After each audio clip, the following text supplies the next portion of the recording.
Remember. I can't remember when it started. It was like a slow, creeping thing, something that slithered its way into my life and took hold of me. At first, it was just little things.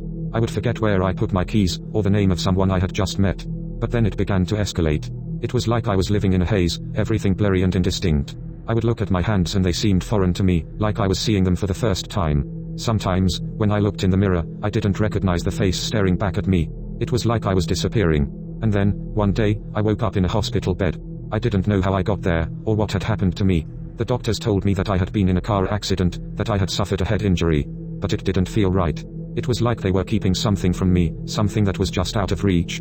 I was discharged from the hospital a few days later, but things didn't get any better. If anything, they got worse. I would wake up in the middle of the night, screaming, my heart pounding in my chest. I couldn't shake the feeling that something was watching me, waiting for me to let my guard down. And then, one day, I saw it. It was like a shadow, a shapeless thing that moved in the corner of my eye. At first, I thought it was just my imagination, a product of my damaged brain. But then it began to take form. It was like a person, but not quite. Its limbs were too long, its fingers too sharp. It had no face, just a gaping maw that seemed to stretch on forever. And it was always watching me, always waiting.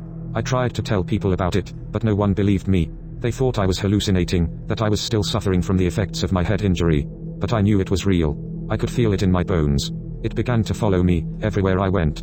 It was like a shadow, always lurking just out of sight.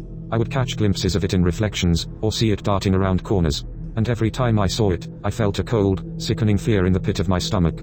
I began to withdraw from the world, staying inside my apartment for days at a time. I stopped answering my phone, stopped seeing my friends. The only thing that mattered was the shadow, and the terrible, creeping feeling that it gave me. And then, one night, I woke up to find it standing at the foot of my bed. I could feel its breath on my face, hot and putrid. Its eyes were fixed on mine, and I could feel the weight of its gaze like a physical thing.